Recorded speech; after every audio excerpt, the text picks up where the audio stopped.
Pues ya se encuentra por ahí el maxi abogado Federico Anaya, Ah, ya lo que, estamos viendo. eh, que bueno, pues, y David Peña, esperemos que se incorpore en un momento más. Mi querido Federico Anaya, muy buenos días, bienvenido. Buenos días, ¿me escuchan bien? Sí, Muy bien, sí, sí, te escuchamos bien.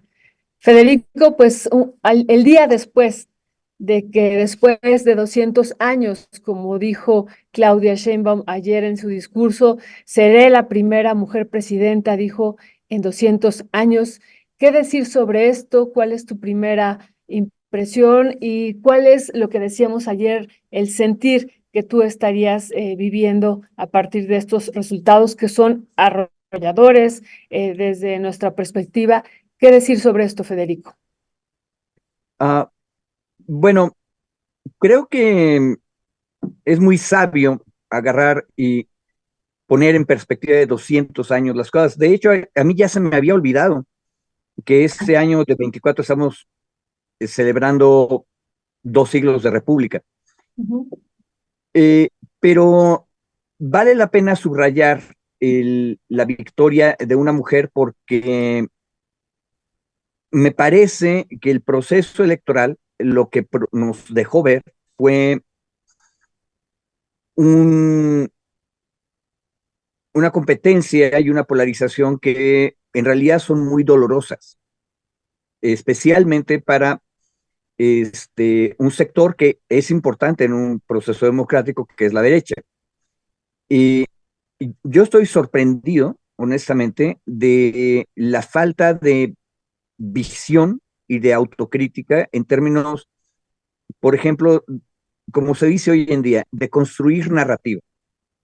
Este, cómo en lugar de discutir el proyecto de nación que había propuesto Morena, las derechas, las varias derechas, decidieron discutir lo que tenían en su mente, que creían que era lo que estaba proponiendo el obradorismo o Claudia Sheinbaum. Entonces, si tú peleas en contra de un espantapájaros, probablemente te va a ir muy bien cuando tú estás hablando y explicando que el espantapájaros es muy mala persona, pero no vas a estar haciendo nada en la realidad material porque la persona real, verdadera, está en otro lado, está discutiendo otras cosas y está haciendo otras propuestas. Bueno, pero no había manera. Durante los últimos 6 meses, y si exageramos, 6 años, a esta oposición conservadora y reaccionaria en el sentido original de la palabra, están reaccionando frente a el obradorismo. Y no hubo manera de sacarlos de ese discurso. Se organizaron 4 marchas de oposición de color rosa, pero insistían en que vivíamos en una dictadura como la venezolana o como la cubana. Y justo hoy, una amiga de otros tiempos agarra y me dice, ay, entonces ahora me van a mandar al ejército a reprimirme. Si están peleando batallas que no están ocurriendo en la realidad, es poco probable que tengan algún éxito. Ahora, en este espacio yo ya también dije otra cosa. Cuando tú bajas a los estados y discutes cómo está la política local, entonces empieza a haber mucha más complejidad. Este, la Ciudad de México, que la derecha también pensó que iban a vencer, no resultó así. Pero si bajas todavía más a nivel de las alcaldías, vas a encontrar como de manera muy natural hay un avance de regreso de la izquierda, por ejemplo, el Talpan, o en Azcapotzalco, pero de todas maneras sigue habiendo ovaciones muy poderosos de la derecha. Ahí la pregunta es, ¿qué hizo bien la derecha ahí y qué cosa hizo mal la derecha en el resto del país? Porque en muchas de estas alcaldías, y estoy seguro que en otros estados de la República pasa lo mismo, en muchos municipios la competencia fue mucho más seria y el resultado electoral, voto por voto, fue mucho más disputado que 30 puntos de ventaja a nivel presidencial. Ahora, nada más una última cosa, no solamente están peleando con este hombre de paja, en este caso con una mujer de paja, que ellos crearon como si fuera un títere, sino que no crearon ninguna alternativa. ¿Alrededor de qué pueden los votantes salir a votar? Esa es una pregunta importante. Pero bueno, serían mis primeros comentarios, nada más. Gracias, Federico. Por ejemplo, dice eh, Ismael Ruiz, perdón. Curiosamente, en Jalisco arrasó Morena con los congresos federales y locales, pero mantuvo la gubernatura y municipios importantes, ¿no? De estos comportamientos un poco extraños que se puede hacer la gente. ¿Cuál sería en estas situaciones y realidades, mi querido Federico, el escenario que alcanzas a mirar también en cómo quedó constituido el Congreso? Ahorita, si podemos pasar otra vez esta tablita de los mínimos que había trabajado Violeta en Cámara de Diputados, pues estamos hablando que de esta alianza verde ecologista, PT y Morena, de acuerdo a los pronósticos que tiene el Instituto Nacional Electoral, este sería el mínimo y con el mínimo, pues alcanzarían la mayoría calificada y ahora poniendo los máximos, pues sería 380, pues ya ni qué decir al respecto. Pues se antoja, Federico, una oportunidad pues inmejorable que quién sabe si se vaya a repetir un escenario así, porque pues ya se va Andrés Manuel y para las siguientes elecciones pues difícilmente se va a repetir una situación y un escenario como este. ¿Cuáles son tus piensos al respecto? Bueno, de entrada te diría que capaz de que ahorita tú acabas de volver a creer que la mujer de paja es verdadera. Eh, y podría exagerar, y voy a exagerar un poco para compensar, ¿A qué te refieres? a que, ¿qué importa que no esté Andrés Manuel? Uh, No, no, que yo creo extraño todo el honestamente que proceso. una de las cosas nuevas que tenemos enfrente en el escenario político social mexicano es que tienes un movimiento. Y ojo, creo que tendríamos que irnos acostumbrando a hacer biografías más colectivas. Los últimos 6 años nos han mostrado cómo el obradorismo en distintas versiones ha estado presente a través de distintas mujeres y hombres que han jugado política de una manera muy compleja. Pero a lo que voy es a esto. Eh, no podemos, yo creo que sería un error atribuir a una sola personalidad lo que colectivos muy complejos de un pueblo muy grande y relativamente bien organizado, que esa es la otra cosa importante, ha logrado. Porque 30% no es magia, o sea, un liderazgo personal necesita tener cosas detrás para producir 30% de ventaja. Y no es nada más, porque entonces caeríamos en el mismo discurso de la derecha, como está en el gobierno, entonces automáticamente las cosas funcionan mágicamente. Y no es cierto, pues por eso fue que eventualmente el PRI gobierno cayó, por eso fue que el PAN no logró consolidar un nuevo régimen a partir de 2000, y por eso es que gana Andrés Manuel con muchísimo trabajo. Ojo, el trabajo colectivo que llevó al triunfo de 18 está ahí para el triunfo de 2024. Ahora, y también ahí hay otra cosa importante. Fíjate cómo empezaste tu cuestionamiento, Ernesto. En Jalisco las cosas son un tanto cuanto distintas, pero en Jalisco no ganó o no se sostuvo un proyecto de derecha tradicional. Es Movimiento Ciudadano, que es otra cosa. Es una cosa híbrida que en este momento tiene dos liderazgos fuertes. Uno está en Monterrey y el otro está en Guadalajara.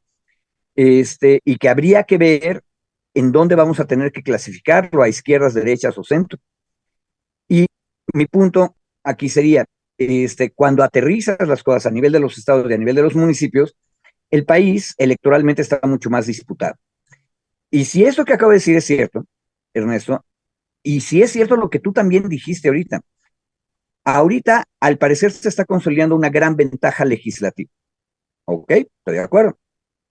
Entonces, ¿qué? Tenemos que aprovecharla al máximo para cambiar todas las cosas de manera radical, pero si todo lo otro que dijimos antes, Ernesto, es verdad, entonces significa que dentro de 3 años puede haber a nivel legislativo un retroceso de la izquierda y podemos tener incluso una mayoría en derechas. Y entonces vamos a volver a reformar la constitución de regreso. Creo que la situación democrática obliga a ser muy serio respecto de cuál es el programa legislativo constitucional que debes tener en el Congreso. Primero hay que ver cómo va a terminarse aplicando la fórmula que propone el órgano electoral para el reparto de las diputaciones y las senadurías. El Senado es un poco más fácil de ver cómo va a estar. Y ojo, en el Senado la ventaja de la izquierda obradorista no es tan fuerte como en la Cámara de Diputados se está perfilando. Pero mi punto es, eh, ¿vale la pena empezar un duelo de reformas constitucionales? Porque el duelo va a seguir. Yo no apostaría a que la ausencia de programa en la derecha que vimos durante esos 6 años vaya a continuar. Me parece que sería muy soberbio asumir que vaya a continuar. Ahora, si continúa, pues regalos da el cielo y la fortuna, pero uno no debería estar confiado en la fortuna, nada más. Mm. Pues muy buenos días. Gracias, Federico, y muy buenos días a David Peña. ¿Cómo estás, David? Bienvenido. ¿Nos escuchas? Hola, buenos días, Ernesto, Federico, Violeta, ¿cómo están? Buenos días, sí, los escucho bien. Muchas gracias. Una disculpa por el retraso. No, no, no, no, ya sabemos que ibas. No, qué Ya bueno que sabemos que Estamos siempre llegas tarde. acostumbrados, pero no te apures. Sí, sí, sí. sí. O sea, No, no, no. qué bienvenida me dan, ¿eh? Hola, mi querido David, qué Ah, qué gusto diferencia. verte. Ya ves, qué diferencia. David, Sí, ya. ¿cómo? Dígame. Sí, pues, ¿qué sentiste? ¿Qué piensas de que una mujer pues vaya a gobernar este país los próximos 6 años? Y esto ya en lo que estábamos metiéndonos y que me parece bien importante, ya lo estábamos platicando desde la mañana con Ernesto, pues Morena tendrá por mucho, eso han indicado desde ayer este conteo rápido, pero también este avance del PREP, una mayoría calificada en la Cámara de Diputados y le faltarán, ¿no? Si la tendencia indican 2 o 3 votos para alcanzar también la mayoría calificada en el Senado, pero de manera abrumadora en la Cámara de Diputados la tiene, ¿no? La tiene en ambos escenarios, en el mínimo y en el máximo, pero ya con estos datos que hemos escuchado esta mañana en la conferencia de prensa, 365 diputados y diputadas ya por parte de Morena, PT y Verde. Y también hemos visto o escuchado el día de ayer el discurso de Claudia Sheinbaum. David, habló ella de la propuesta de los trenes, que es una de las iniciativas que tiene o que envió el presidente, y habló de también transformar y de retomar esta iniciativa que le darían pues un reconocimiento a los pueblos indígenas. Eso lo comentó el día de ayer, o sea, me parece que esas serían parte de las iniciativas prioritarias. Y esta mañana le han preguntado al presidente qué va a hacer con el plan C, con estas iniciativas, y dijo, lo voy a dialogar con ella, lo vamos a platicar con la presidenta electa, bueno, dijo la presidenta virtualmente electa, y bueno, pero él tendrá un mes cuando asuma el nuevo Congreso. ¿Cuál sería el balance que tú estarías haciendo, pues, de estas 20 iniciativas? Si todas se podrán, si a partir de esta plática se podrán promover ya para que tenga todo este proceso legislativo, teniendo en cuenta un escenario, David y Federico, que platicábamos también hace rato. Si ustedes escucharon en la mañana al presidente, una de las cosas que hizo énfasis es que Claudia Sheinbaum invitó a Rogelio Ramírez de la O y que lo dijo por una situación. El día de ayer, comentábamos ya al final de la mesa que tuvimos de este programa especial, que el peso se había fortalecido cuando se conoció este triunfo ya a partir de las encuestas de salidas de Claudia Sheinbaum, pero una vez que se conoce el resultado en el Congreso, el peso se empezó a debilitar de una forma pues fuerte. Entonces hemos estado siguiendo desde la madrugada el movimiento del peso y ahorita ya va en 17.57. Entonces se está debilitándose, se está depreciando. Y me parece que por eso el presidente dijo, vamos a platicar de las reformas, vamos a ver, va a estar Rogelio Ramírez de la O, está mandando estos mensajes. Entonces también tejiendo estos otros argumentos, ¿cuál sería tu valoración de lo que va a ocurrir en Cámara de Diputados, David? Mira, de entrada creo que la mención, el reconocimiento de lo histórico que es el que llegue una mujer a la presidencia de la República, más allá de, obviamente, de todo el tema de que ya lo hacía la referencia mi querido Federico, de lo históricamente relevante, yo creo que puede imprimir una visión diferente a la que hemos tenido con este gobierno, con el gobierno actual de López Obrador. Y yo lo pensaría como en una, sí, no haciendo referencia directa a lo que decía Claudia Sheinbaum del segundo piso de la Cuarta Transformación, sino más bien a una forma complementaria. Creo que la base de lo que logró instalar el presidente López Obrador, hay cosas que son absolutamente innegables, todo el tema de los programas sociales, la inversión en infraestructura. Sin embargo, sí hay temas en donde aquí hemos coincidido y digamos, parte del Vox Populi y de las demandas que se tienen ciudadanas, que relacionas, por ejemplo, con el tema de seguridad, con el tema de incluso cómo te relacionas con la oposición. Yo creo que esos espacios o esos nichos de oportunidad donde ahora que puede tener ahora Claudio Sheinbaum, me parece que van a ayudar a imprimir, decía yo, una perspectiva diferente en algunos temas sustantivos. Por ejemplo, el tema de atención a víctimas no fue prioritario para el presidente López Obrador. Él decidió que no fuera así, es decir, mantuvo los apoyos institucionales, la infraestructura, no atacó, no desmanteló el sistema de atención a víctimas, pero digamos que no se convirtió en una de sus temas prioritarios, ¿no? Y era por su forma de ser, por su entendimiento de la política, y aunque desde el lado, por ejemplo, en mi caso, del lado de oposición de sociedad civil, podría cuestionar o podría criticar, entendía que era de que sus prioridades, digamos, en la atención de política pública eran otras. Creo que la doctora Sheinbaum, justo como ha presentado sus propias prioridades, no solo las que han presentado en campañas, sino su propio trabajo en la Ciudad de México, ha demostrado que puede tener o que va a tener atención de otros temas, insisto, que quizá no estaban en el sistema, en el radar prioritario. Y uno de ellos, y me quería ir al Sistema Nacional de Cuidados. El Sistema Nacional de Cuidados se mantuvo parado en la actual administración porque era un tema presupuestal, cuesta miles de millones de pesos la construcción del Sistema Nacional de Cuidados. Y justo uno de los temas que recordemos de la austeridad republicana y el dinero se tiene que ir dirigido sobre todo al tema de los programas sociales. Coincidimos, ahí no hay crítica, no hay cuestionamiento alguno, pero no se avanzaba, digamos, en la garantía de nuevos derechos o de otras formas de derechos, justo por este tema de la restricción presupuestal.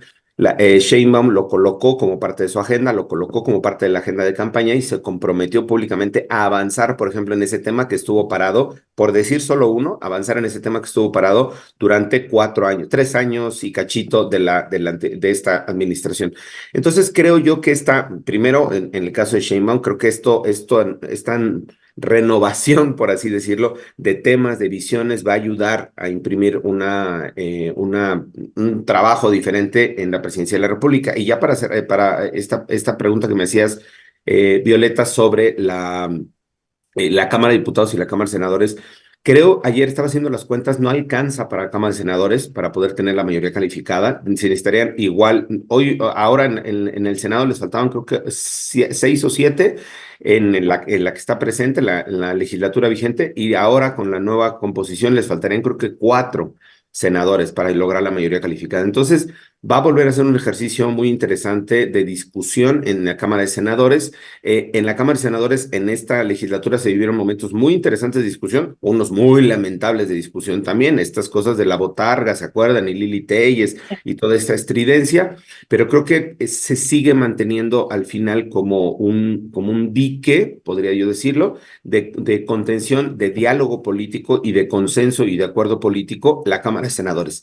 La Cámara de Diputados es una abrumadora mayoría, pero en la Cámara de Senadores se va a mantener y eso creo que se correlaciona con lo que decía el presidente. Vamos a ver ahora cuáles son las iniciativas, cómo vamos a seguir, se tiene que trabajar porque la proyección que se tiene obliga a que en Cámara de Senadores se tenga que llegar a acuerdos y se tenga que llegar a consensos con las otras fuerzas políticas. Creo que por ahí va también el mensaje de decir, sí ganamos, se ganó casi prácticamente el plan C, no como se tenía proyectado originalmente, pero eso los obliga, insisto, a dialogar también con la oposición, y bueno, estos meses serán cruciales para que de entre septiembre y octubre, que es el cambio de la legislatura a la presidencia, pues podamos estar viendo cuáles son las iniciativas. Yo no creo que se vayan a retomar, perdón, las 20 iniciativas del presidente, perdón, las 20 iniciativas que se presentaron el 5 de febrero, quizá 3 o 4 de ellas se estarían presentando, remodeladas, renovadas, pero no se van a retomar la agenda completa, insisto, porque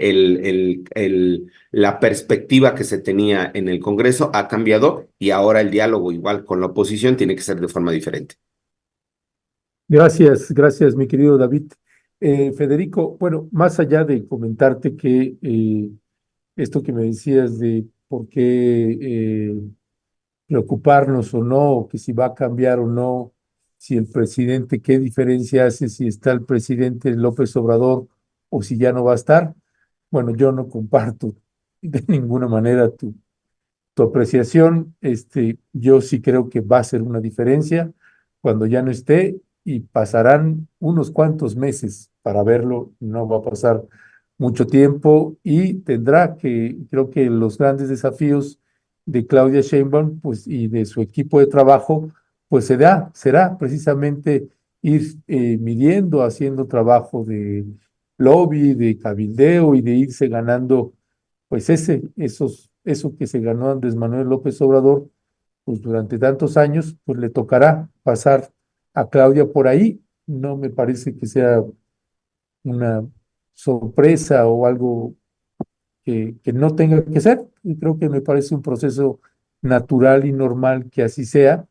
Y pues ahí es donde se tendrá que estar viendo, además de que hay un escenario internacional con el proceso electoral en los Estados Unidos que también generará otros balances, empujes, más lo que se está moviendo dentro del partido Morena, además de que ahorita esto que señalaba Violeta, eh, pues ahorita precisamente estábamos viendo pues ya algunas portadas de medios de comunicación y empieza a ser ya un tema cómo se está disparando el peso, se está perdiendo fuerza frente al dólar, ya estaremos viendo todo lo que se tendrá que ir componiendo. Yo te preguntaría ahí, mi querido Federico, en este escenario que tenemos en México y con los procesos electorales que ya acaban de pasar, la composición del partido Morena,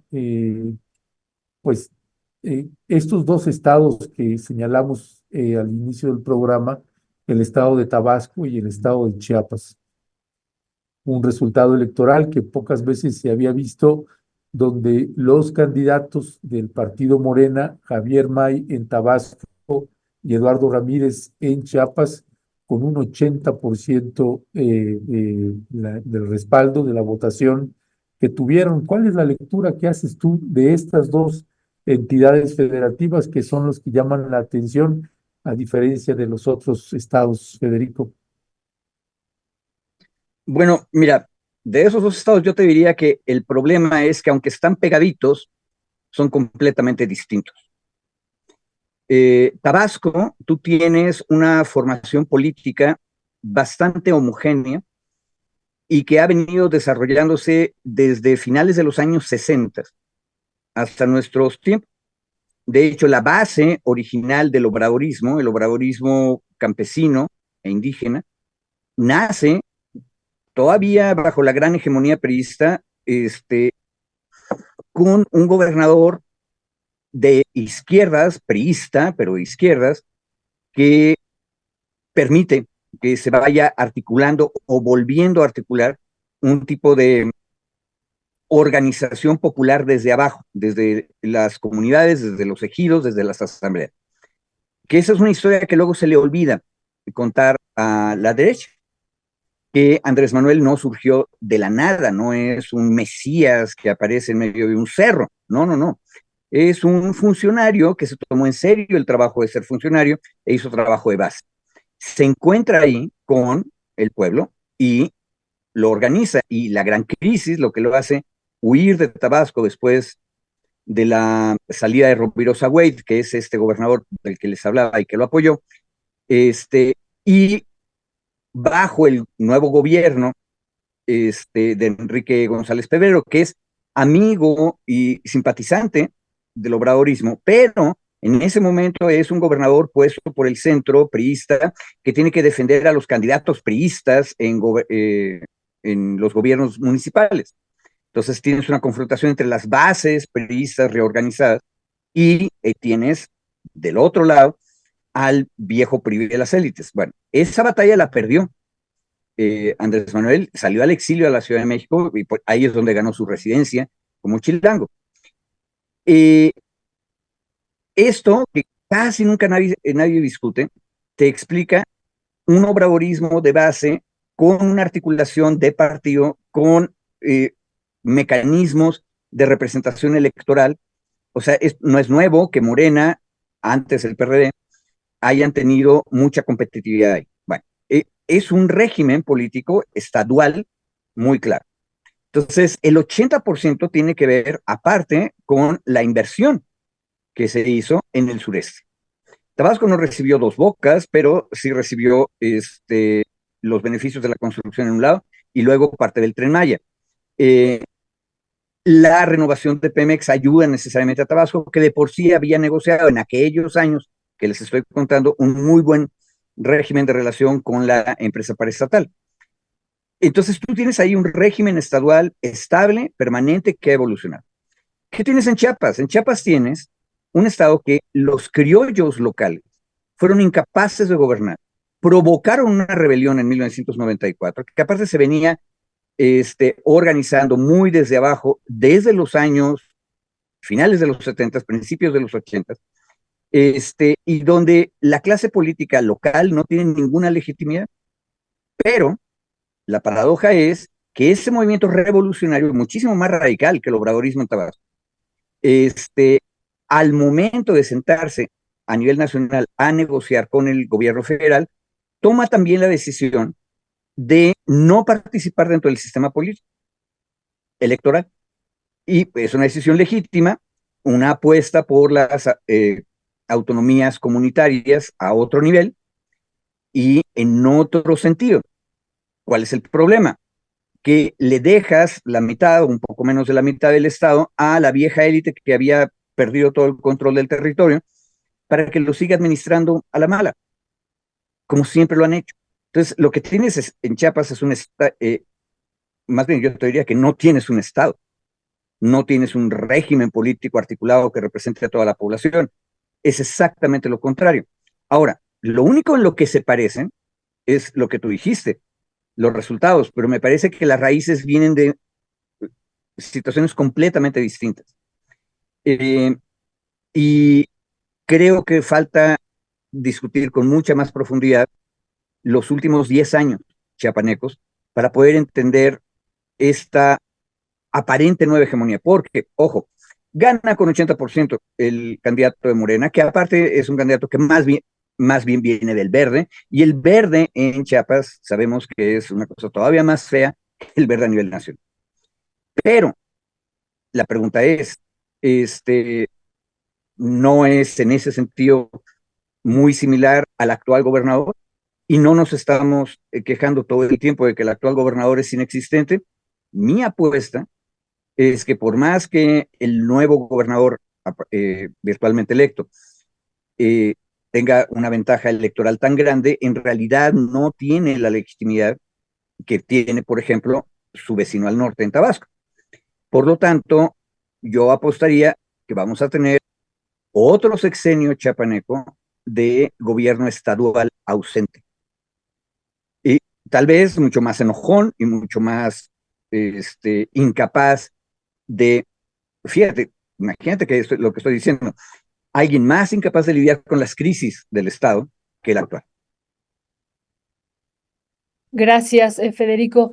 Pues yo quisiera preguntarle a David, me regresaré nuevamente a estas iniciativas porque finalmente, pues la gente que votó por Morena también me parece que está compartiendo estas 20 iniciativas que envió el presidente, pero como tú ya has dicho, David, y como lo hemos estado analizando, de estas 20 iniciativas, pues cuáles se podrán retomar y cuáles, bueno, serán demandadas también por la gente que está votando por Morena, que sean retomadas, que también esa es otra situación. Hay que recordar aquí, haciendo la lista de las iniciativas o retomando la lista de iniciativas, hay que comentar, David, ¿no? Y audiencia, esto de prohibir la siembra de maíz transgénico, el fracking, la minería a cielo abierto, que nos parece fundamental en este contexto, pues que sabemos que en la Suprema Corte se va a discutir la inconstitucionalidad de la ley minera. Bueno, otra cosa, elevar el salario mínimo por arriba de la inflación,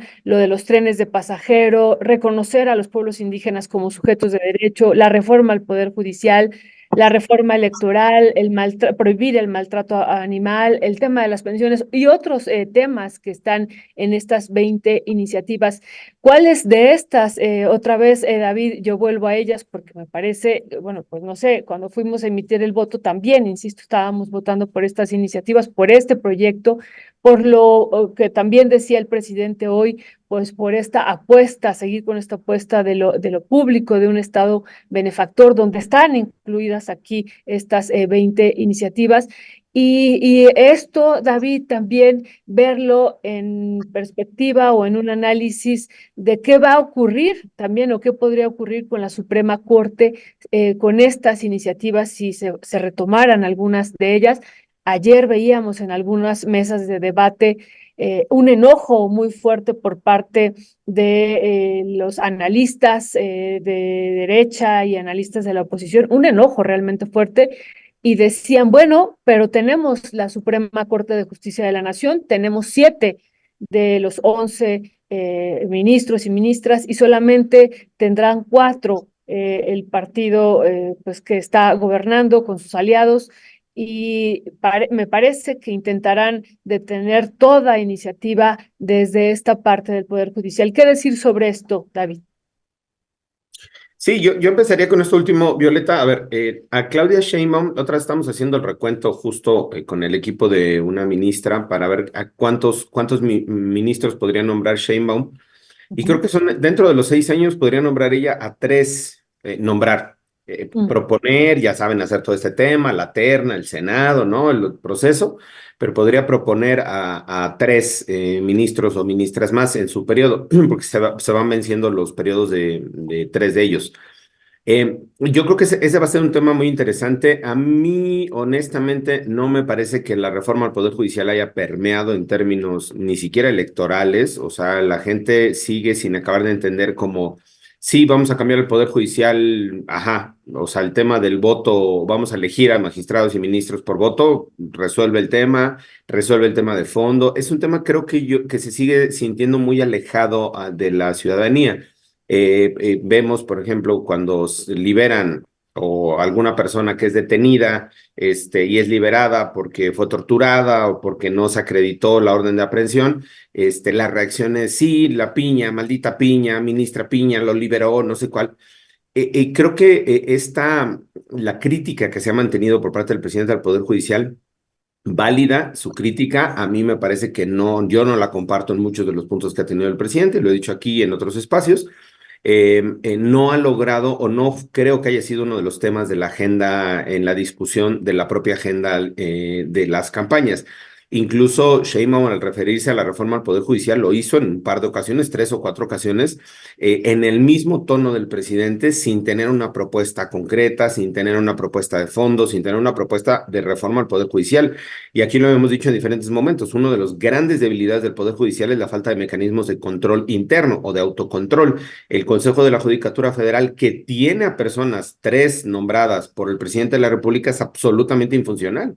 Y la crítica no va dirigida a este órgano de control o de autocontrol al interior del Poder Judicial, sino a digamos, a las decisiones de jueces y magistrados y de ministras y ministros.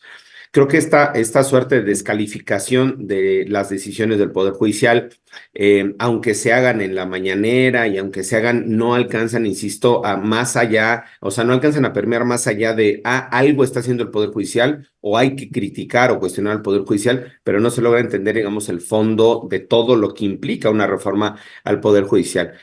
Ahí yo voy a colocar igual el tema de la posición del presidente y de todos los gobernadores y gobernadoras de México en torno al tema de la prisión preventiva oficiosa. Las últimas semanas, un mes prácticamente, fue uno de los temas, junto con el tema de la agenda electoral, obviamente, uno de los temas que llamó mucho la atención y que hizo incluso, y ahí me parece muy interesante, unirse en un pronunciamiento público gobernadores y gobernadoras del PAN con gobernadores de Morena y priistas, bueno, 1 o 2 priistas que quedan todavía por ahí.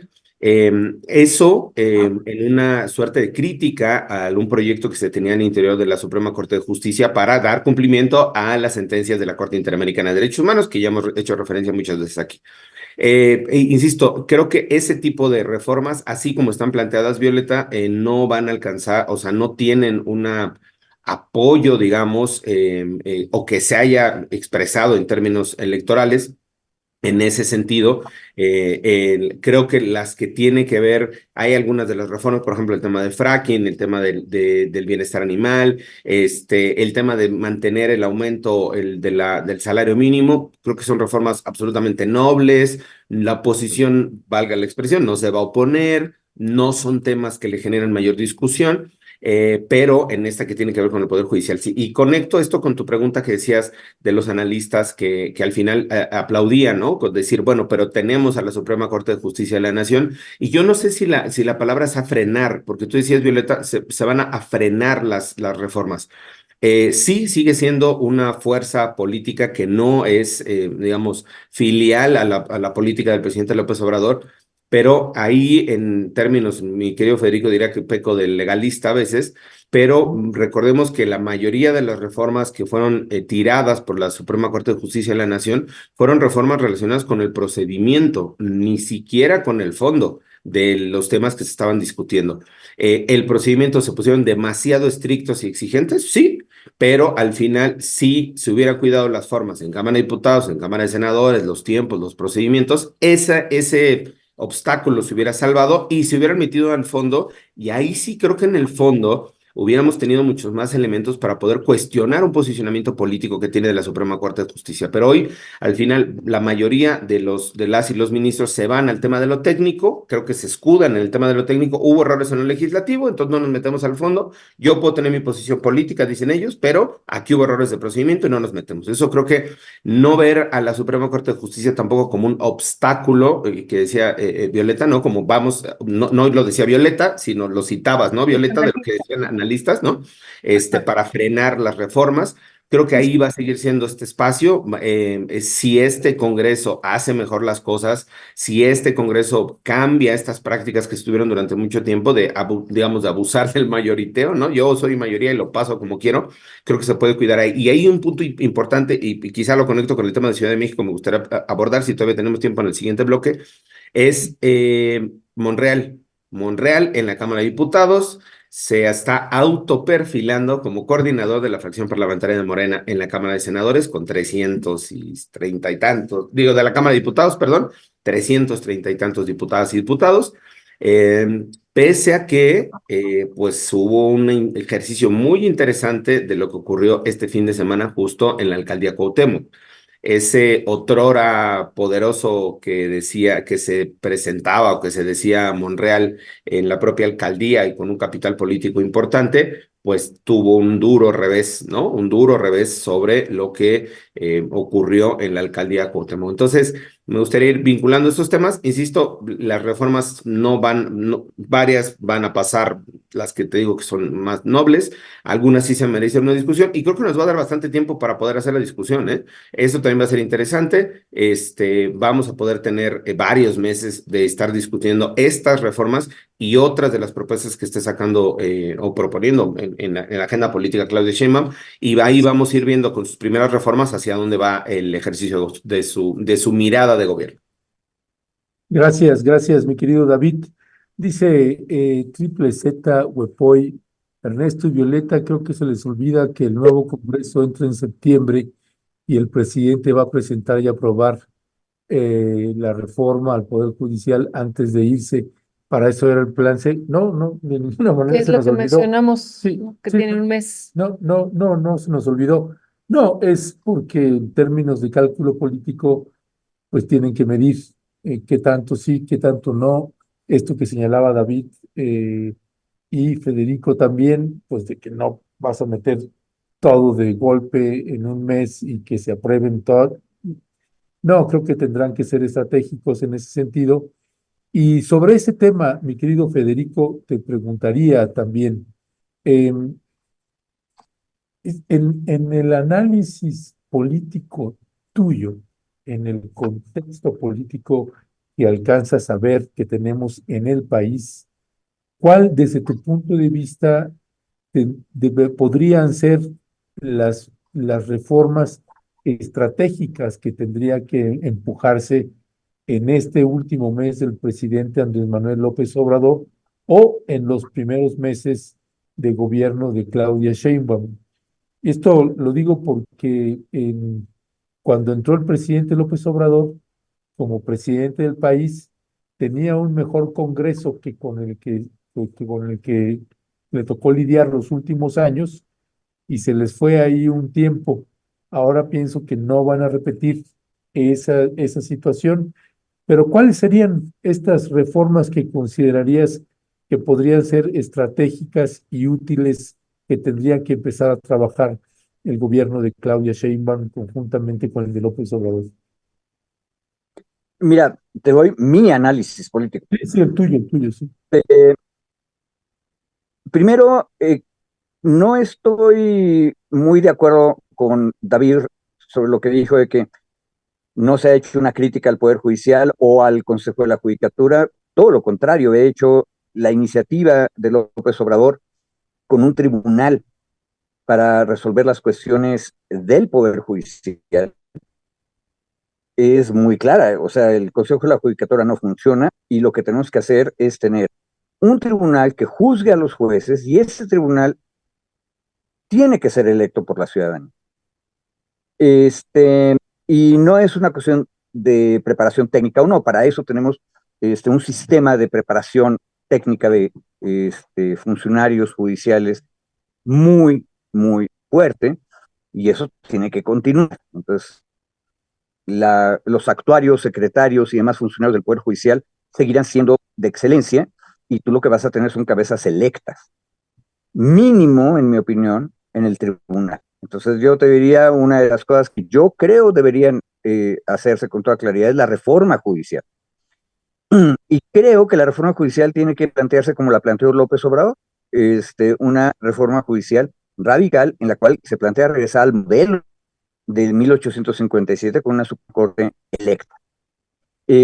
Ahora, el Senado, esos 4, yo he oído 2 senadores que le faltarían a la coalición de gobierno de la nueva presidenta virtualmente electa, pueden ser convencidos de múltiples maneras y por supuesto, primero que nada, de las maneras razonables que es argumentando y por lo tanto podrías tener sin ningún problema esta reforma judicial. Sin embargo, ¿cuál es el problema? Que en el imaginario colectivo vas a tener a la derecha todavía en estilo reaccionario diciendo, lo que quieren es destruir el único lugar en donde podíamos defendernos, que es el discurso que estamos oyendo hoy mismo del lado de la derecha. Y por lo tanto, lo que van a hacer es continuar con su retahíla, con su cuento, su narración falsa de que vivimos en una dictadura. Ahora, sin embargo, creo yo que esa reforma es importante. Y un detalle, sí tiene razón David, fue tremendamente formalista David en lo que nos dijo ahorita, y está mal, porque el problema es que si te refugias en lo procedimental, necesariamente le estás haciendo el juego a la situación de injusticia estructural que se vive. Entonces eres de derecha, punto y aparte. El asunto es este, tocar al Poder Judicial es confirmar los monstruos que la imaginación de la derecha se ha ido creando ella sola. Entonces, eso significa una opción estratégica que cuesta mucho. La otra cosa que yo creo que sería indispensable es demostrarle a los votantes del sur y sureste de la República que no es nada más inversión económica y oportunidades de empleo y de desarrollo económico, que aparte, como no hemos salido del capitalismo, seguirá siendo un fenómeno capitalista y por lo tanto de explotación. El sureste está siendo muy beneficiado y se nota en las votaciones que la gente está contenta con lo que ha ocurrido esos 6 años y desean que otros 6 años y tal vez más siga ocurriendo. Pero si la cosa va a ser en serio y no nada más desarrollismo, entonces es indispensable que tengas derechos fuertes. Y entonces la otra reforma que yo impulsaría sería la reforma constitucional en materia indígena, que incluye las cosas que aquí hemos discutido mucho, que es la ley minera y la ley de aguas. Pero otra vez el problema que tiene esta reforma es que es con toda claridad decirle a los pueblos oprimidos y campesinos todavía, básicamente, del sur-sureste de la República, que no es nada más desarrollismo, es también una política de derechos constitucionales duros para las colectividades. Ojo, esa es una oportunidad interesante, si se lograra, para preguntarle al movimiento indianista que vive y sobrevive en Chiapas si todavía continúan en el plan de que no van a jugar con el juego republicano general, que es democrático. Esa es una oportunidad para preguntarse. Y eso también podría resolver hacia adentro el problema de Chiapas que dije antes. Entonces esas son las dos que yo pondría. Ahora, el asunto es este, yo creo que no hay un mes. David nos lo explicó clarito ahorita, y yo digo que es una posición formalista de derechas. Si tratas de pasar una reforma constitucional en 4 semanas y media, que es el mes de septiembre, lo que va a pasar es que no vas a cumplir con todos los requisitos formales del procedimiento legislativo y por lo tanto, esta corte que todavía en octubre va a ser esta corte, lo va a echar atrás por procedimiento. Entonces, fíjense, fue muy bien claro el presidente, eso lo tiene que discutir con la presidenta virtualmente electa, Sí. porque ella es la que tendría que establecer la estrategia de más largo plazo. Entonces, esas son las dos que yo diría, pero, ojo, especialmente la primera, que es el Poder Judicial, estratégicamente tiene un costo muy grande, porque va a confirmar los fantasmones que tiene la derecha construidos a lo loco en sus mentecitas. Y por el otro lado, la otra sí es estructural y le puede causar problemas a un sector fuerte del empresariado que de pronto sí se da cuenta que lo que estamos discutiendo es qué tipo de capitalismo queremos. ¿Queremos estado de bienestar o no queremos estado de bienestar? Y el estado de bienestar cuesta y le cuesta primero a los que son beneficiados del actual régimen. Bueno, pero esas son mis dos. Gracias, Federico. De repente vimos que te quedaste congelado, creo que Helado. sí, el helado, dice Bueno, pero Perdón, nada más, yo ya quería hacer una conexión, perdón, con lo que dice Federico justo y un poco por un comentario que está en el chat. A ver, justo me parece en este tema decía yo, si no había permeado suficientemente el tema de lo del Poder Judicial en la agenda, digamos, de discusión, y si se había logrado entender o no, quizá no me expliqué yo, mi querido Federico, pero decía, claro que se ha colocado el sentido crítico al Poder Judicial y ese se ha mantenido y ha permeado en la sociedad. Pero ¿qué estás criticando? O sea, ¿qué estás criticando del Poder Judicial? La estructura, la funcionalidad,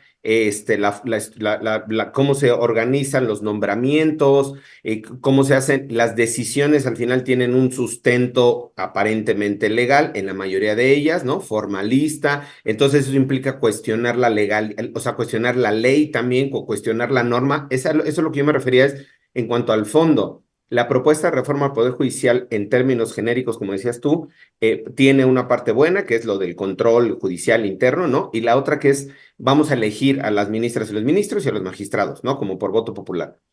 Insistía yo, sin que eso implicara una reforma, desde mi perspectiva, de gran calado para el Poder Judicial, necesaria que se tiene que hacer. Es mucho más allá de la discusión de lo que ha colocado el presidente. Uno, dos, en el tema de esto que yo decía, de que se coloca salió una persona libre porque fue torturada, piña, ¿no? En este discurso, yo diría bastante simple de reacción, hay un comentario en el chat donde dice Alma Rosa, David es de derecha, ¿no? Y, Justo. no, ¿En serio? y otro que es Yo también lo dije. que si eres piñista Sí, también. sí, o sea, y es justo en este tema dicotómico, ¿no? Puedes hacer crítica y entonces si criticas o cuestionas o si no estás con la mayoría del pensamiento, entonces por lo tanto ya eres de derecha, ¿no? Esta descalificación me parece bastante sencilla, bastante simple, ¿no? De hacer esta descalificación. No piensas igual que yo, entonces eres contrario, eres el opositor. Y creo que la discusión justo, el mensaje que se está mandando hoy, cuando menos que manda el presidente, es vamos a ponerle pausa al carrito, ¿no? El trenecito venía, vamos a ponerle pausa, no solo por respeto a Sheinbaum, que eso me parece muy importante, porque no es, súbete aquí, el trenecito ya viene, súbete, ¿no? Me parece también es un acto simbólico, pero es un acto simbólico de respeto político, uno, y dos, que sí implica, insisto, meternos a la discusión de 3 o 4 o 10, las que quieran iniciativas en términos de cantidad, ¿no? El tema de lo indígena, por ejemplo, que hemos trabajado quienes participamos en esta mesa de una u otra forma, ¿no? Hemos tenido acercamiento y trabajo con el movimiento indígena, implica no solo el tema de participación y de consulta, en las propuestas de reforma, por ejemplo, que presentó el presidente López Obrador y que fueron construidas desde el Instituto Nacional, desde la Comisión para Pueblos Indígenas, fueron cuestionadas por un cierto sector del movimiento indígena, fueron cuestionadas por el Congreso Nacional Indígena, fueron cuestionadas por liderazgos indígenas. Eso me parece que hay que meternos a la discusión de fondo, es decir, Violeta dice, hay una gran oportunidad de aprobar, claro, pero no solo es el tema de aprobar la propuesta como está, se tiene que rediscutir. Recordemos que esa iniciativa estuvo parada, ¿qué les gusta? 4 años, 4 años desde presidencia. Quien paró la iniciativa presidencial de reforma a pueblos indígenas fue la presidencia de la República y la presenta en febrero, creo yo, y es una valoración política, como parte de este paquete justo de reformas de otros temas y como parte de un proceso político también para sumarse a este tipo de temas, digamos, de colocarlos en el tema de interés nacional. Pero la reforma que estaba planteando desde la Comisión para Pueblos Indígenas llevaba cuando menos 3 años, quizá no 4, pero cuando menos 3 años lista y parada. Incluso en alguna parte de la discusión política, Xóchitl Gálvez le cuestionó públicamente a Sheinbaum, dijo, a ver, si tienes un tema de interés con pueblos indígenas y el gobierno apoya a pueblos indígenas, ¿por qué la reforma constitucional lleva 3 años parada o 4 años parada? No recuerdo ahí cuánto fue la cantidad. Pero eso nos amerita meternos otra vez a la discusión sobre esa iniciativa, insisto, y las muchas otras, pero sobre el tema de fondo. Si volvemos a caer en esto de lo que pasó en Cámara de Diputados, en muchos momentos de nosotros tenemos mayoría y los aprobamos, como decía Federico, podemos volver a caer en estos vicios que ya fueron señalados en diferentes momentos. Entonces creo que el poner la pausa, el poner, vamos a revisar cuáles sí, cuáles no, y no solo estas. Claudia Sheinbaum puede tener en el paquete 3 o 5 las que ella considera iniciativas preferentes, tiene una preferente para el inicio del periodo, una que se tiene que ser dictaminada rápido, y las otras que formen parte de su paquete, y creo que eso nos va a dar buen tiempo, buena discusión, decía yo en el bloque anterior, para ir viendo hacia dónde va a perfilar su posición de gobierno. Ya, Gracias. me toca a mí, ¿verdad? No, ya no me dejó David hacerla. David, Es no, no, que no, también es no, parte de la mesa autónoma. sí. Disculpe usted, Es como mi la de los querida viernes. Es como la de los viernes, sí, es la mesa autónoma. David es. No, además era muy importante que David contestara y que pudiera pues explicar también su pensamiento, lo que está. Pero yo quisiera regresar a algo que también decía David.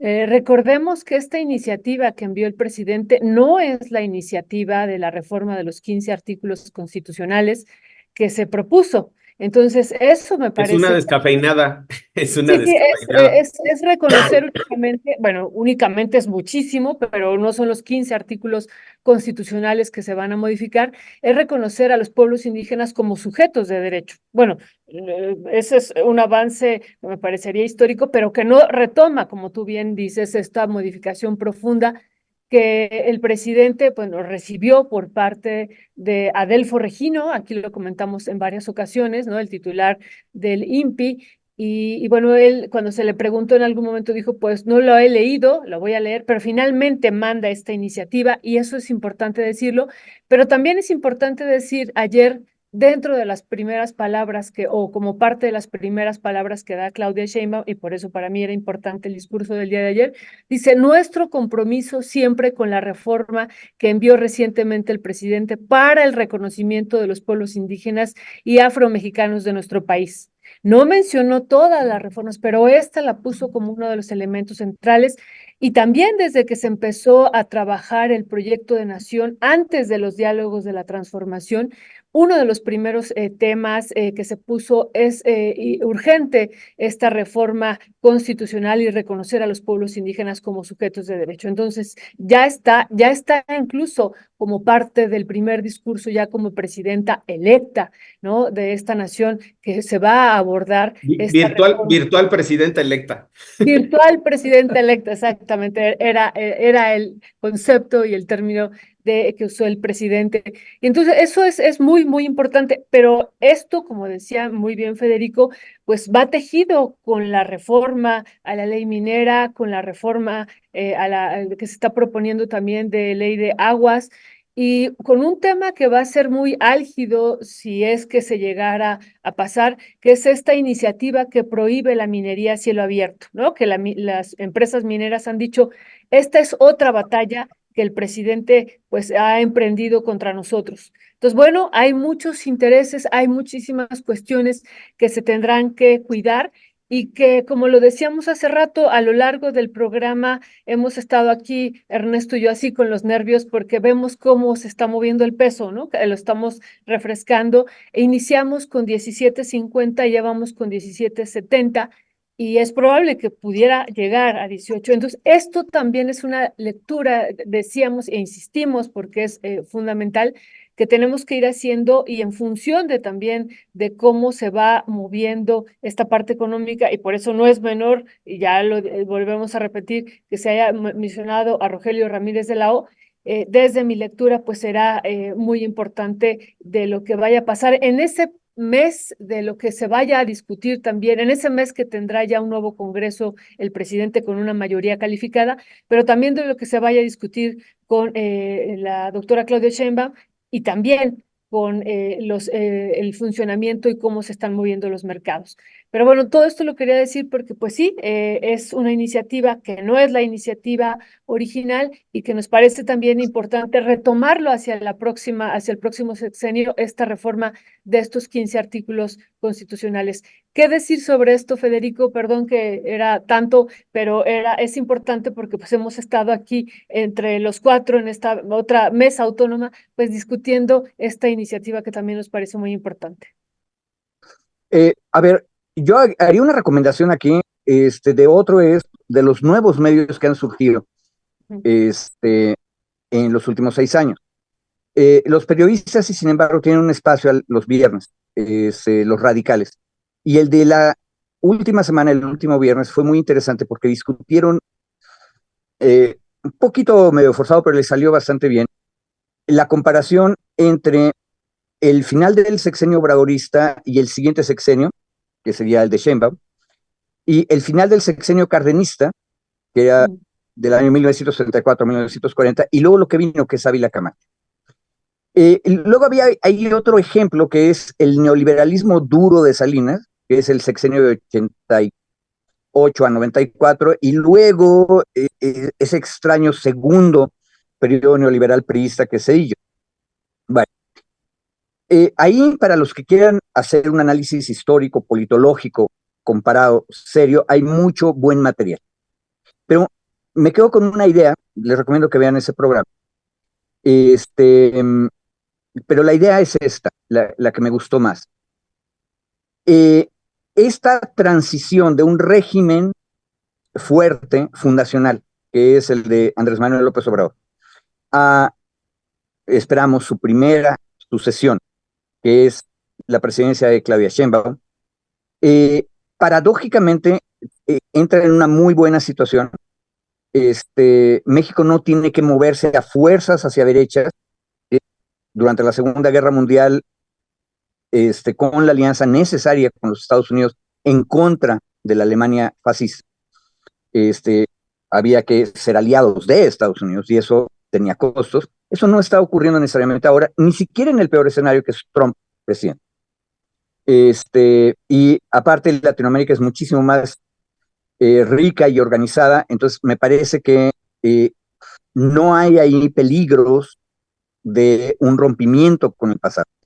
Y creo que fue Pérez Ricarte, en ese debate que les recomiendo, el que dijo que, aparte de todo, contrario a Zedillo frente a Salinas y Ávila Camacho frente a Cárdenas, a Claudia Sheinbaum y al movimiento político, electoral y social que le llevó a esta victoria de 30%, les conviene mantener fidelidad a los ideales del movimiento obradorista.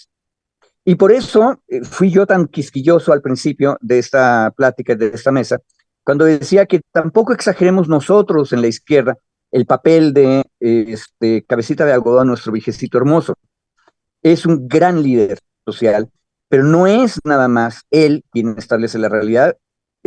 Ojo, muy buena frase de Claudia desde el cierre de campaña. Estamos llegando todas las personas estamos llegando aquí, porque es un movimiento mucho más colectivo de lo que antes hubiéramos podido pensar. Este movimiento tiene mucha más raíz social que el cardenismo mismo. Piensen lo que significa eso. Estoy dispuesto a defender el argumento. Y la paradoja es que a Claudia le conviene fortalecer eso. Y me parece, coincido con Violeta, me tranquiliza mucho, si una de las reformas que propuso es la indígena, es precisamente por eso. Y creo que es por lo que decía yo. Le tienes que decir a la gente que votó por ti que no es nada más desarrollismo económico. Es empezar a fundamentar un nuevo Estado social de derecho que toma en cuenta a todos y a todas desde abajo. Entonces, me parece que es súper pertinente lo que nos acaba de decir Violeta, y hay que estar pendientes del asunto. Por otro lado, para los ideólogos de derechas que luego decían que lo del bastón de mando no había significado nada, creo que sí significa algo y es bien práctico. Yo creo que en un mes no se pueden hacer milagros legislativos y por lo tanto la agenda dura es la agenda de la presidenta virtualmente electa. Y en ese sentido, aquí, en estos meses de transición que siguen, es donde vamos a ver lo que realmente significa ese rollo de el bastón de mando. Y es una cosa bien interesante, porque cuando mi general Cárdenas se salió de la presidencia, él seguía siendo la cabeza del cardenismo. Y digamos, es mucho mejor que Calles y el Maximato, lo que hizo mi general Cárdenas, pero no es perfecto. Y en este caso tú tienes a un gran líder que lo que ha dicho al entregar un bastón de mando es que él también obedece. Habrá que ver. La derecha, por supuesto, dice que eso es una mentira, que va a seguir siendo como Calles. No sé, yo creo que no. Yo creo que no le da ni el corazón ni las convicciones, y quiero decir lo físico y lo anímico y lo intelectual. Pero aparte, creo que Claudia Sheinbaum es mucho más compleja, virtuosa en el sentido político de la palabra, es decir, capaz de hacer alianzas, de tomar decisiones, que lo que todo mundo, a izquierdas y a derecha, ha creído hasta ahora. Gracias, Perdón, gracias.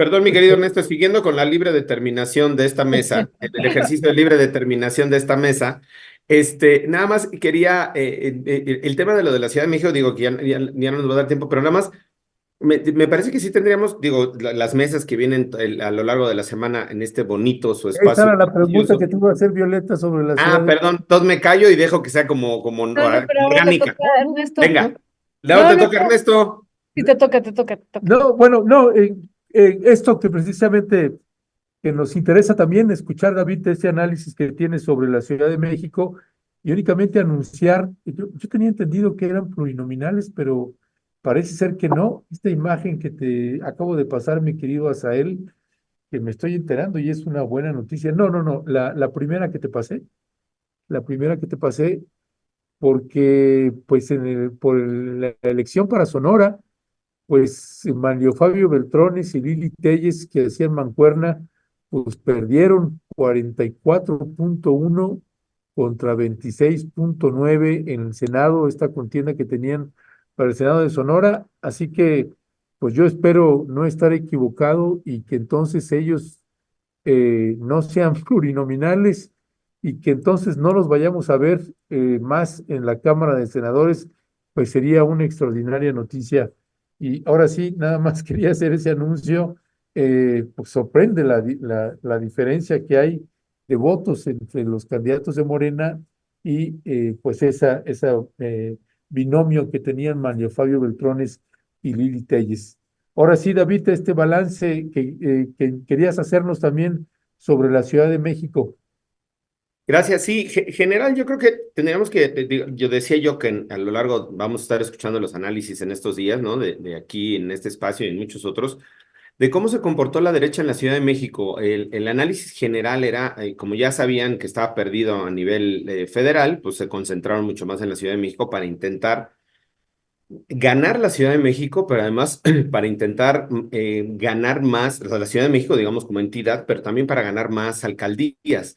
Y no solo perdieron la Ciudad de México con más de 10 puntos, creo que iban en 10 y cachito, casi 11 puntos frente a Clara Brugada, sino que además perdieron alcaldías que ya gobernaban. Y ese me parece que hay que hacer un ejercicio muy interesante porque hubo algo, un factor de cambio entre 2018 y 2021 en la Ciudad de México que hizo que la derecha se fortaleciera, digamos, en ciertas alcaldías que eran gobernadas por Morena y que ahora se revirtió, y no solo se revirtió, se fue para atrás literalmente, o sea, se mantuvieron Miguel Hidalgo y Benito Juárez, que son, digamos, sus dos bastiones, Coyoacán, que ahora yo creo que con la tendencia lo sumaría como un tercer bastión ya de la derecha en la Ciudad de México. Ha habido poco cambio, digamos, en Coyoacán, fue un cambio creo que en 2015, pero de ahí en fuera no ha tenido muchos más cambios. Y en el caso de Coajimalpa, que ha sido variante, ¿no? Entre PRI, estuvo en algún momento PRD, ahora estaba en la candidatura de Morena, pero con la alianza de PRI, Rubalcaba, ¿no? Una cosa ahí medio rara. Pero más allá, digamos, del análisis puntual de cada una de estas alcaldías, me parece muy interesante analizar cuál fue el mensaje político que se mandaba. El mensaje político era, no solo era en términos del discurso de las candidatas y los candidatos de la Ciudad de México, particularmente Taboada, sino que era un discurso de percepción política. Y eso me toca a mí vivirlo en muchos momentos porque me preguntaban, ¿y si crees que se gane en la Ciudad de México? O sea, se empezó a generar como una suerte de no sé si rumor, pero de percepción en donde realmente estaba en riesgo la Ciudad de México, en riesgo, desde quienes militamos de la izquierda, desde luego, en riesgo de perderse frente a la derecha. Y entonces se fue generando esta percepción y obviamente en posición era claro, se va a ganar sin lugar a dudas, o sea, 8 puntos, 10, por ahí más o menos, tal. Y se fue generando la percepción y esa percepción, insisto, de análisis se mantuvo hasta ayer a las 11 de la noche. Esa percepción de la ciudad está en riesgo, o sea, la ciudad está en pelea, el financiero, Televisa, varios de los medios que hicieron encuestas de salida, no daban la posición de la encuesta de salida porque decían, no hay un margen que nos permita salir a decir si es para un lado o hacia el otro. Televisa lo manejó, no, el financiero lo manejó como ligera ventaja de Clara Brugada eso ya fue como a las 10 de la noche, quizá ligera ventaja de Clara Brugada. Varios de los medios dijeron, no nos podemos pronunciar sobre la Ciudad de México porque no hay datos que nos permitan pronunciar sobre la Ciudad de México. Cuando siguiendo los ejercicios demoscópicos que habían hecho en los otros estados, en las otras entidades, sí había datos, perdón, sí había datos suficientes para poderse pronunciar sobre el comportamiento de lo que estaba viendo en términos de los votos en la Ciudad de México. Y otro dato que me parece muy interesante de poder hacer el análisis, yo ayer justo lo platicaba con una compañera analista especialista en estos datos y métricas electorales, y ella me decía, hay que estudiar el comportamiento del Instituto Electoral de la Ciudad de México. El Instituto Electoral de la Ciudad de México es el que va más, el que hasta ayer en la madrugada iba más retrasado con los cómputos, no estuvo fluyendo la información del PREP como la velocidad que se tenía en los otros estados. Hubo diferentes, digamos, amplios tiempos en donde había una absoluta incertidumbre que iba ganando este posicionamiento de se va a perder la ciudad, se van a perder las alcaldías, se va a perder la ciudad entre las 6, 7 de la tarde y las 11 de la noche. Se fue generando, sumado a esta percepción, a este mensaje político o mensaje, sí, público que se mandaba desde los medios de comunicación, y creo yo que no fue casual la forma en la que actuó el Instituto Electoral de la Ciudad de México. Me parece que ahí es un ejercicio muy interesante de análisis, de ver cómo se fue trabajando las cifras, los datos, cómo se fue generando esta percepción durante horas de que se iba a perder la ciudad literalmente, y de que muchas de las alcaldías a lo largo del día también se fue generando esta idea de se van a perder, entre ellas incluyendo Tlalpan, Xochimilco, Iztacalco, se fue generando esta percepción y finalmente, salvo Iztapalapa, obviamente que no solo sigue siendo la joya de la corona, sino que fue una cosa arrasadora de Aleida, de Aleida Alavés en la alcaldía. Esa fue de las pocas de que a lo largo del día pues no había una discusión, ni siquiera una percepción de qué está pasando o hacia dónde van los nomios, ¿no? Pero el resto, insisto, se generó esa percepción, se mantuvo esa percepción, y yo sumaría como un elemento esto del Instituto Electoral, la forma en la que fue procesada la información, la velocidad o no en la que fluyeron las actas, la forma en la que se fue generando el PREP. Creo que hay un elemento de análisis ahí, digo, sobre todo mirando un poco lo que suele pasar después de procesos electorales, es ver cómo funciona el sistema, la estructura electoral, pero creo que el Instituto Electoral de la Ciudad de México sí merece un foco de atención, un foco rojo, yo no sé si foco rojo, quizá amarillo, para ver cómo está funcionando y por qué inconsciente o no sé si conscientemente se sumó a estas horas de desazón y de incertidumbre de decir se va a perder la ciudad, va a ganar la derecha la mayoría de las alcaldías, va a ganar porque justo, insisto, ante este proceso de nula información se paró prácticamente el PREP. En algún momento se dijo, hackearon el sistema del PREP porque se había parado, y hubo una ola en Twitter diciendo hackearon el sistema electoral del PREP. Insisto, toda esta narrativa creo que merece un procesamiento más a detalle, más en datos, incluso en el comportamiento, después ya en esta cruda electoral que estamos teniendo. Es bien importante también esto que estás diciendo, David.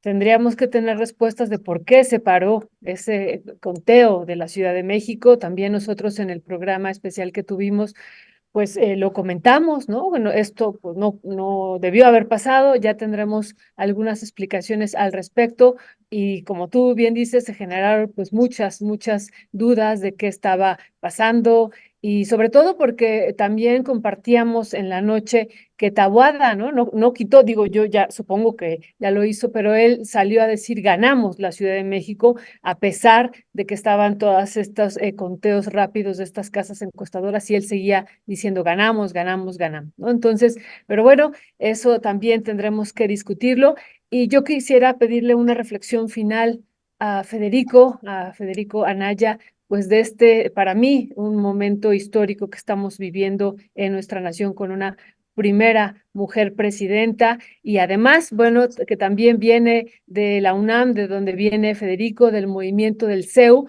y que también pues nos pudiera hacer una reflexión al respecto, y con eso ir cerrando la mesa, Federico. Bueno, antes de contestar tu pregunta, solamente quiero poner una duda sobre una buena noticia que nos estaba dando Ernesto antes, porque ahorita checando rápido, Manlio Fabio Beltrones era candidato al Senado por una de las fórmulas, no estaba en la lista plurinominal. Y efectivamente, pierde él y su fórmula frente a las fórmulas de Morena. Pero ¿qué significa esto? acuérdense que Ay, en se el está cortando. Senado, Se está cortando. a ver si ya me No, escuchan está ahorita bien. mejor. Acá Ya. yo escucho bien a Federico y lo veo bien, creo que es el internet de ustedes. Ah, ok, Bueno, perdón. Adelante. mi punto es este. Hay que tener cuidado, hay que revisar qué tipo de candidatura tenía Manlio Fabio, porque efectivamente, al parecer, está perdiendo la elección, pero en el Senado, quedar en segundo lugar en la elección significa que de todas maneras eres senador.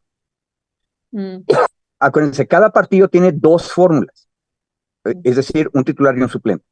Y, y luego, a veces te reportan la fórmula completa y entonces uno dice, son los dos candidatos. No, es titular y suplente. Y a veces te reportan los titulares de las dos fórmulas. Entonces son dos fórmulas distintas. Hay que checar eso primero. Pero el asunto es, si Morena gana la elección de Senado en Sonora, significa que se va a llevar dos senadores titulares. Y el partido que queda en segundo lugar, que en esta lectura sería precisamente el PRI-PAN-PRD, se lleva un candidato, que es la primera minoría, así se llama. O sea, no es plurinominal. Entonces, si eso es lo que está pasando y así estaba la candidatura de Manlio Fabio va a estar en el Senado. Y eso me lleva a la reflexión que me pedía Violeta. Perdón, Federico, nada más, si quieren, nada más para completar 30 segundos el tema de la primera minoría, nada más como para amarrarlo, ¿no? Para la clarificación. Surte la primera minoría para el partido, el partido o la coalición política que haya obtenido el segundo lugar en número de votos en la entidad.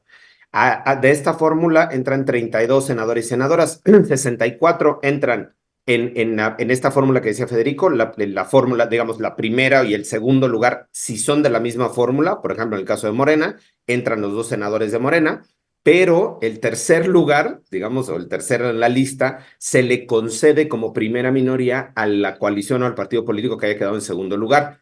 Esto implica, así como lo está diciendo mi querido Federico, nada más era la acotación, digo, el dato de lo electoral, que entraría Manlio Fabio. Ahí hay que ver en la fórmula quién fue primero. Si en la fórmula iba encabezando Manlio Fabio o Lili Telles, quien entra es quien va encabezando la fórmula. En el caso de los que se ganan directo, entran los dos, digamos, porque, por ejemplo, en el caso de Sonora se ganó Morena, entra la cabeza de la fórmula, o sea, el primero, y quien va acompañando en la fórmula, los dos.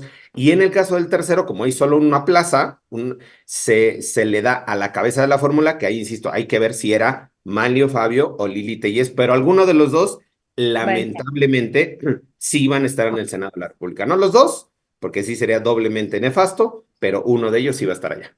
Perdón, mi querido Federico. Bueno, ok, hay que seguir analizando eso. Ese es uno de los debates de la gran reforma en materia de Congreso que se tiene que discutir también. Pero mi punto es este. Para el caso, uno no sabe cuál es peor, si Beltrones o Telles, pero Beltrones representa una cosa bien importante. Una de las cosas que sí fue constante durante toda la campaña electoral es la queja, la amargura de las viejas élites de los partidos dominantes que eran el PRI y el PAN. Y del PRD, su aliado y escudero de última hora, todos se quejan de que no negocian con ellos. Todos se quejan de que no se pasan las cosas por consenso. Todos se quejan de que las élites no son tomadas en cuenta. Digo, la parte más ridícula de esto es Aguilar Camín diciendo que quiere que lo apapache. ¿Sí? Ese es ya el ridículo. Pero ahí hay un elemento fuerte de la realidad política.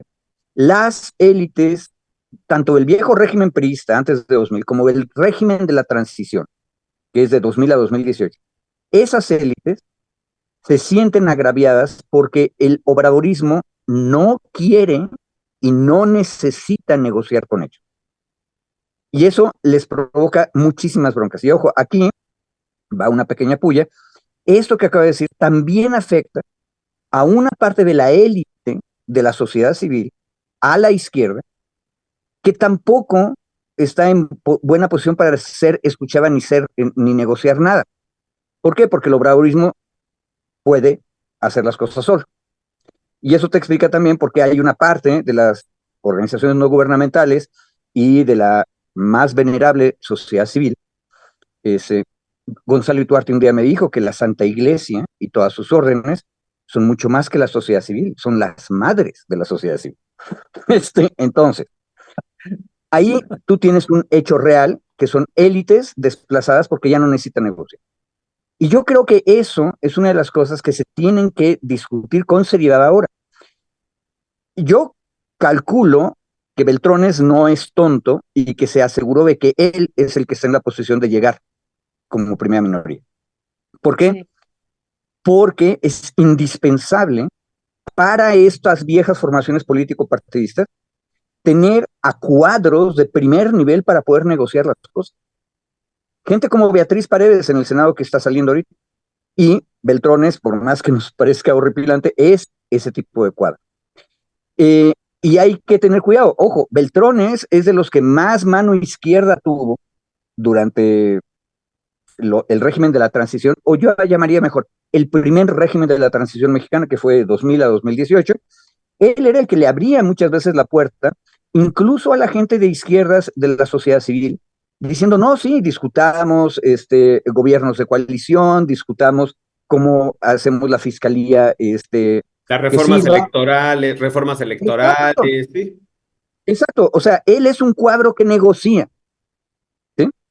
Ahora, la pregunta es, y por eso esa fue una pregunta muy buena que planteó Ernesto al mero principio de esta mesa, no tendremos que aprovechar ahora la fabulosa ventaja que parece estarse perfilando en la Cámara de Diputados, ojo que no es tan fuerte en el Senado, y yo preferí verme moderado y tener cuidado, porque como es mucho en la raya, y la demostración de que es en la raya es el Senado, y ojo, hasta donde tengo entendido, Guanajuato sigue siendo panista, ¿verdad?